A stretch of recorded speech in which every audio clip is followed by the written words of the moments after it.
Students, welcome back to the ST Smart hybrid schooling system. In the last video, we covered present tense and its four types. So today we'll be discussing the past. Fine. So it also has four different types. One is past simple. Then you have continuous. The third one is perfect, and the fourth one is perfect continuous. ठीक है, similar to the present. जो present की चार categories थी वही चार categories past की हैं. जैसे सिंपल वहाँ भी था, प्रेजेंट सिंपल जिसको इंडेफिनाइट भी कहते हैं. देन यू हैव कॉन्टीन्यूस और progressive. After that perfect, and the last one perfect continuous. Fine. So these are the four types we'll be discussing today. Let's have a look at the first one, that is present, that is past simple. Past simple. In past simple tense we are having subject followed by the second form of verb and then we have object. याद रखिए subject के साथ second form. देखिए present simple में हमने क्या किया था, सब्जेक्ट के बाद first form of verb use की थी विद एस और एस. तो पास्ट सिंपल में second form. This is the only difference. Here we will be using the second form of verb. Fine. जैसे he obeyed my orders. He obeyed my orders. Like they entered the gate. We, देखिए अब इसका जो verb है इसको subject से कोई फ़र्क नहीं पड़ता. ठीक है, आपने फनाइट और नॉन फनाइट वर्ब्स का अगर कॉन्सेप्ट माइंड में है तो एक वो वर्ब होता है जिस पे सब्जेक्ट का असर पड़ता है, it changes according to subject. लेकिन ये वो वर्ब है जिस पे कोई फ़र्क नहीं है. आप ही लिखो तब भी ओबेड है, दे लिखो तब भी obeyed. We discussed the plan. ठीक है, in all the three sentences you can check the second form of verb has been used. अब इसके नेगेटिव की बात करते हैं. बस ये दो टेंसेस आपने माइंड में रखने, एक प्रेजेंट सिंपल एक पास्ट सिंपल की, जिनमें एपरेंट हेल्पिंग वर्ब नहीं है. मतलब अगर मैं कहूँ ही ओबेड माई रूल्स तो आपको कहीं हेल्पिंग वर्ब दिख नहीं रहा है, तो आपका नेगेटिव बनाना डायरेक्ट जो है वो थोड़ा सा डिफ़िकल्ट हो जाता है. ठीक है, तो आप कैसे ईजिली इसको कर सकते हो कि अगर आपको अपने हेल्पिंग वर्ब्स याद हैं. ठीक है, तो इसमें अपरेंट हेल्पिंग वर्ब नहीं है, दिख नहीं रहा है, छुपा हुआ है. तो अब क्या करेंगे, हम उसे निकालेंगे. तो नेगेटिव में जैसे कि नेगेटिव बनता ही नॉट से और नॉट लगता है हेल्पिंग वर्ब के साथ. सब्जेक्ट के साथ अब कौन सा हेल्पिंग वर्ब यूज़ होता है पास्ट सिंपल में, दैट इज़ डिड. याद रखिएगा डिड यूज़ होता है, डिड के साथ लगेगा नॉट. जब डिड नॉट लगा तो ये जो वर्ब की फॉर्म है, देखो ये बहुत कॉमन मिस्टेक है और फ्रिक्वेंटली आस्क्ड क्वेश्चन है एग्ज़ाम में. मैं आपको बार बार बता दूं, पास्ट सिंपल का क्वेश्चन पूछा जाता है एग्ज़ाम में, क्योंकि स्टूडेंट्स डिड के साथ याद नहीं रखते हैं कि कौन सी वर्ब की फॉर्म यूज़ करनी है. ठीक है, आप लोगों को ये मिसकंसेप्शन रहती है कि पास्ट सिंपल है, पास्ट सिंपल में यहाँ सेकंड फॉर्म है तो हम नीचे भी सेकंड डालेंगे. ऐसा बिल्कुल नहीं है. फॉर्म रिवर्सल ले लेता है, सेकंड से फर्स्ट में आ जाता है फॉलोड बाय द ऑब्जेक्ट. ठीक है, तो यहाँ पे देखिए आप सब्जेक्ट के साथ डिड नॉट लेकिन वर्ब की फर्स्ट फॉर्म. इसका मतलब ही ओबेड माई रूल्स का नेगेटिव अगर बनाना है तो ही डिड नॉट तो आएगा, लेकिन ओबेड की जगह हमें अब ओबे लिखना पड़ेगा, वर्ब की फर्स्ट फॉर्म है, ओबे माई ऑर्डर्स. फाइन. तो जब हम नेगेटिव बनाते हैं इसका, जब हम डिड नॉट का यूज़ करते हैं, वर्ब की फर्स्ट फॉर्म यूज़ होती है. जैसे दे एंटर्ड द गेट. अब देखिए दे डिड नॉट, अब एंटर्ड नहीं आएगा, enter the gate, first form of verb. They did not enter the gate. Fine. We discussed the plan, we did not discuss the plan. This is how we cover our past simple. It's negative. अब इसका interrogative जब बनेगा तो interrogative जो है ये भी easy होगा. इंट्रोगेटिव में हमने क्या देखा, व्हाट वी डिड, कि हम हेल्पिंग वर्ब को सब्जेक्ट से पहले यूज़ करते हैं. तो इसमें भी हेल्पिंग वर्ब हमारा डिड आ गया. डिड को लाओ पहले, उसके बाद आ गया आपका सब्जेक्ट. सब्जेक्ट के बाद वर्ब की फर्स्ट फॉर्म, क्योंकि मैंने पहले ही आपको कहा जहाँ डिड लगेगा फिर फॉर्म सेकंड नहीं रहेगी, फिर वो रिवर्सल लेगी, फर्स्ट में आएगी did plus subject plus V1 plus object और question mark. This will be the structure for interrogative of past simple. इसी तरह अब देखिए यहाँ पे सेंटेंस है ही ओबेड माई ऑर्डर्स, यहाँ चलिए माई पे सेंटेंस नहीं बनाएंगे हम, दे एंटर्ड द गेट पे करेंगे, चलिए क्योंकि रिटोरिकल्स हो जाते हैं। फिर दे एंटर्ड द गेट, ये था आपका सिंपल सेंटेंस। अब जब इसका सवाल पूछना है डिड के बाद दे, लेकिन एंटर्ड नहीं enter, did they enter the gate question mark, this is your past simple. Fine. अब देखें did plus first form of verb हम यूज़ कर रहे हैं पास्ट सिंपल में। तो दो टेंसेस हमारे पास ऐसे आए जिसमें हेल्पिंग वर्ब एपरेंट नहीं था, जिसमें हेल्पिंग वर्ब दिखता नहीं था, छुपा हुआ था, एक प्रेजेंट सिंपल एक पास्ट सिंपल। चलिए next past continuous. Past continuous subject plus was verb, first form of verb ing object was verb। Action in continuity दिखाता है लेकिन पास्ट वाला, जैसे मैं खेल रहा था, एक्शन कॉन्टिन्यूटी में है लेकिन पास्ट में, जैसे I was playing, she was dancing in the party. Accordingly helping verb भी चेंज होता है, आपके सब्जेक्ट के साथ साथ दे आया तो वो आ गया, दे वर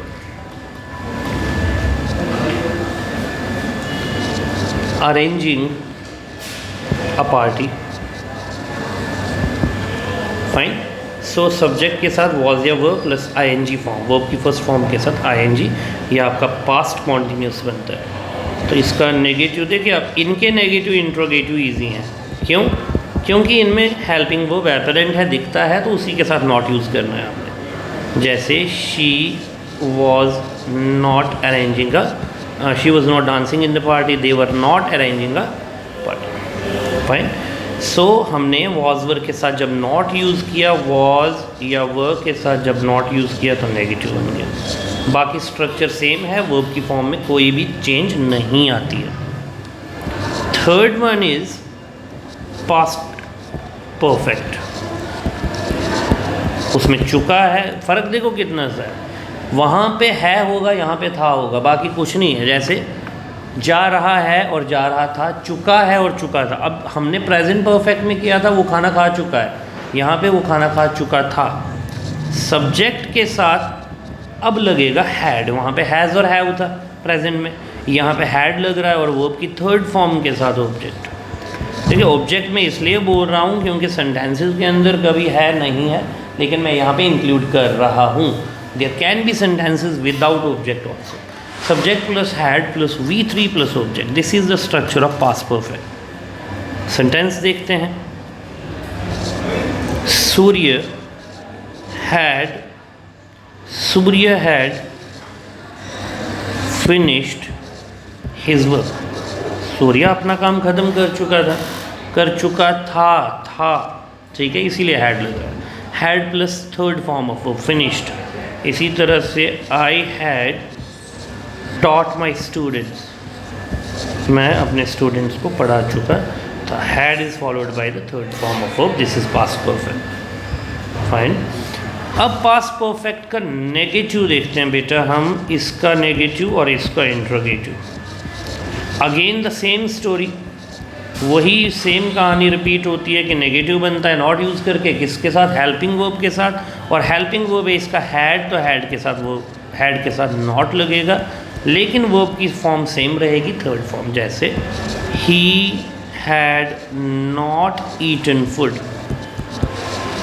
कुछ नहीं किया हमने, हैड के साथ नॉट यूज़ किया है, बाकी स्ट्रक्चर सेम है, third form of verb. Interrogative में क्या करेंगे? सबसे पहले हेल्पिंग वर्ब के बाद लगता है सब्जेक्ट के बाद थर्ड फॉर्म ऑफ वर्ब और object. Fine. Had plus subject V3 object, जैसे had she cooked food, had they ordered new dresses, question mark. Fine, this is your interrogative and negative of past perfect. तो याद रखिएगा past perfect में had है, had के साथ है verb की थर्ड फॉर्म, यही पहचाने. Had plus third form, negative में भी, इंट्रोगेटिव में भी, और सिंपल सेंटेंसेस असर्टिव में. Last tense of past, that is past perfect continuous. Past perfect continuous. अब पास्ट परफेक्ट कॉन्टिन्यूस में बेटा क्या है, अगेन सिंस और फॉर होगा आपके पास, क्योंकि इसमें टाइम ऐड होता है. ठीक है, सिंस और फॉर के बगैर नहीं लिखे जाते हैं सेंटेंसेस परफेक्ट कॉन्टिन्यूस वाले. तो स्ट्रक्चर होगा सब्जेक्ट प्लस हैड बीन. वहाँ पे हैज़ बीन, हैव बीन था प्रेजेंट परफेक्ट में, यहाँ पे had been present perfect continuous. Had been के साथ first form plus ING plus object, और ऑब्जेक्ट के बाद होगा सिंस या फॉर. मैंने पहले ही आपको बता दिया सिंस या फॉर यानी कि टाइम का रेफरेंस ज़रूर होगा. अब एग्जांपल देखिए, ही आ गया सब्जेक्ट, हैड के बाद बीन, वो मुझे सुबह से बुला रहा था. He had been calling me. Subject के बाद हैड, क्योंकि पास्ट परफेक्ट कॉन्टिन्यूस से हैड यूज़ होता है. हैड के बाद बीन के बाद कॉलिंग वर्ब की फर्स्ट फॉर्म और आईएनजी, उसके बाद me, object since morning. Fine, वो मुझे सुबह से बुला रहा था. He had been calling me since morning. इसी तरह से she had been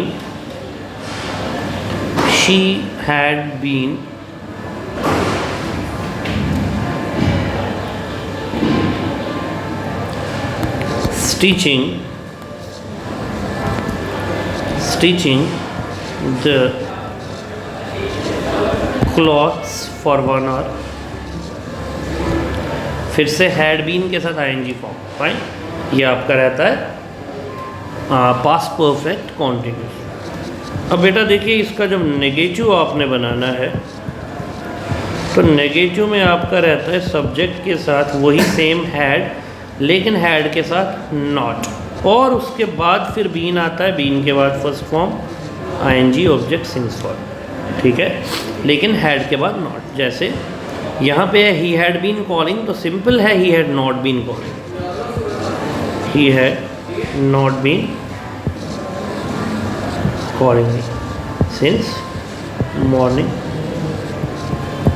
this is your negative.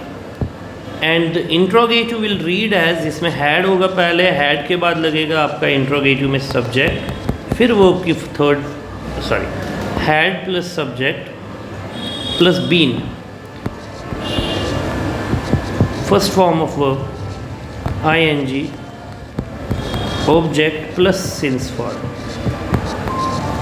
Question mark. Had के बाद सब्जेक्ट. अब लिखते हैं, पहले आ गया हैड, सब्जेक्ट आ गया ही, हैड ही, फिर आ गया बीन, फिर वर्ब की फर्स्ट फॉर्म गो या टीच. चलिए टीच रखते हैं. टीच के साथ आईएनजी तो लगा teaching. Had he been teaching for 2 hours. Question. ये आपका आता है परफेक्ट कॉन्टिन्यूस का negative, interrogative, past perfect continuous का. ठीक है, तो नेक्स्ट वीडियो में आपका फ्यूचर आएगा, तो उसे भी देखिएगा. Thank you so much.